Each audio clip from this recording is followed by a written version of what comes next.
It's a Northwest lifestyle weekend on Como News. Now back to IRG's Health Talk. Our next guest is neurotologist Dr. Doug Backous, and he's a board-certified neurotologist, specializing in treating conditions of the ear and skull base. And that's another condition, the ear, Shannon, that a lot of people sometimes overlook. Yeah, overlook. I mean, it's a very complex area. Dr. Backous works in this area with hearing impaired. He does interventional surgery for tumor removal in the inner ear. We're going to talk a little bit about with the mask mandate and people wearing masks, the challenges it might create for the hearing population, and then just what Dr. Backous does on a daily basis. Dr. Backous and Shannon O'Kelly. Dr. Backous, welcome. How are you?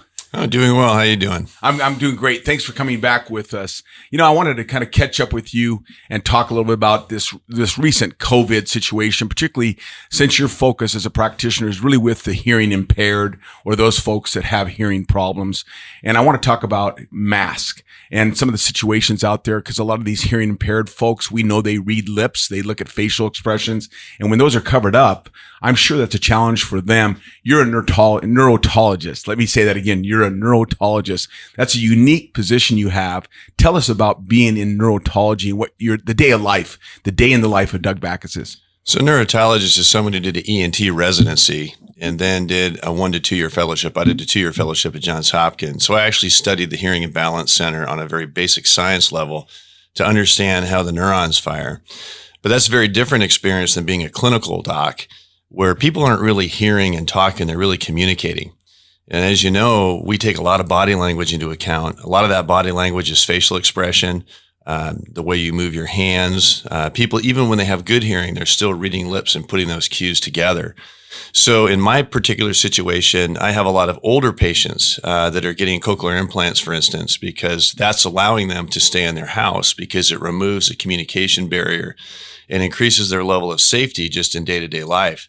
The problem is those are the same people that are in high risk groups when you look at COVID and, right. and really the vulnerability to COVID. So they'll come in with masks on, and we'll have masks on, and we'll essentially be not able to communicate. They may hear my voice and know I'm talking, but they don't know what I'm saying. And when you get a device like a hearing aid or a cochlear implant, it does take a while to really build up your platform to where you get to your maximum benefit for being able to communicate. And so a lot of those people are on their path and they're not quite there yet. So we're seeing a lot of things, a lot of fear. People are very shy to bring their masks down and say, I can't hear you. We've encouraged people to put badges on that say, I have a hearing impairment. Can you please step back? Because if you're 6 feet away, you can actually drop your mask and talk to somebody.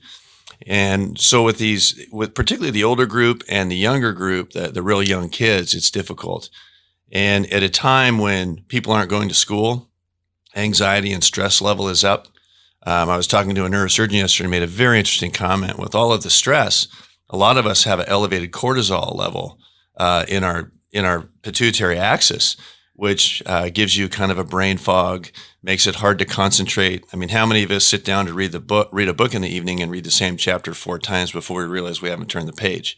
So there's a reality to what's happening to people and their ability to process information, process sound, related to the overall stress from COVID, fear of COVID, inconsistent messaging we're getting about COVID that drives the stress up.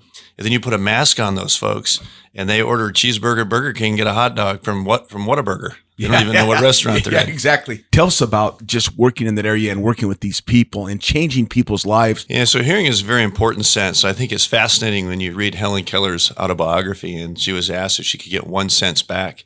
She said she would have had her hearing back because that's what separated her from the world. And I do a lot of surgery to restore hearing. When the middle ear is damaged, we can bring in prostheses. We can put in artificial ear bones.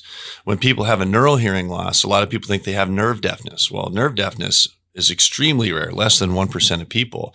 Your nerve is typically intact. It's your inner ear and the hair cells that aren't working as well. So we can actually open the cochlea, slide an electrode in that is arranged by frequency, just like your inner ear is. Our audiologist can sit there, and now patients can sit at home on their iPhone and play with their programming strategies to fill in where they're missing nerve fibers, to get a more fullness of sound. And we've gone from, as one of my patients said, a date with Darth Vader to an afternoon with Macklemore. More with Dr. Doug Backous and Shannon O'Kelly next on Como.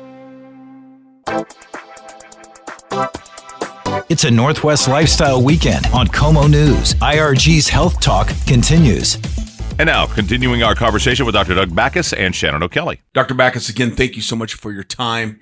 And I can obviously see and tell, and I know you a little bit outside of the radio program. You're very passionate about what you do. Hearing is so important. And you basically work in hearing restoration. So you're going to identify whether it's a neural component or a mechanical component and then try to preserve or restore that. How does that work and how do you do that? So I work in the brainstem, so in the intracranial cavity, in the brain cavity, in collaboration with neurosurgeons to take these tumors out, like acoustic neuromas and meningiomas. And the first step is always to create an ability for the patient to have a high quality of life, have their tumor removed or managed. And then we see what's left. So we take the tumor out and we look at what kind of nerves are damaged, whether it be swallowing nerves, nerves to move the face, hearing nerves. And then we start applying these technologies we have to restore that. Physical therapy is extremely important for people that have their brain tumors out. People who lose their hearing, we can actually now put cochlear implants into people with tumors and manage their tumor with radiation, not even take the tumor out, restore their hearing, and prevent the progression of their disease. Wow. Part of what I do is ablative. I take the tumor out, take the pressure off the brainstem so people, their life isn't at risk, their ability to function normally isn't at risk, and then we go back and restore with the technologies that we have on the hearing side. The balance side, we have some balance prostheses that are under development around the country. The University of Washington and at Johns Hopkins are the leaders in that. We're really making progress, but as you know, the balance system is very complex. Oh, yes. And people's vision becomes very important, the sensation in their feet. So if we look at the COVID situation, this week we took a tumor out of a gentleman who has diabetes, numbness in his feet, and poor hearing. That's a challenge. Yes. And so he got physical therapy prior to his tumor surgery. We took his tumor out yesterday, and we're going to restore his hearing with a Baha, which is a device that actually attaches to the skull, doesn't go to the inner ear, but vibrates sound across the skull to his other ear so he hears out of both sides. And so it's very fascinating when you take something like a cochlear implant, which took a lot of technology to design, you plug it in a person, and they're now a research subject. And the people who wear cochlear implants are teaching us about the capabilities every day, which then lets us bring the next iteration of that implant back, much more applicable to what people need specifically to hear. It's also interesting that as we stimulate the inner ear with hearing with a cochlear implant, the majority of these patients' balance does better. And so, and then you flip them back into the world again with a mask on their face, they're communicating a lot better.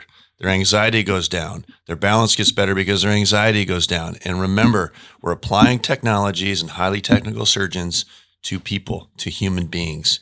And what we need to really do is dig in, help people live their life as best they can with what's happened to them. And if I could change anything about the world, I would be in with God on the design of tumors so they were easier to take out.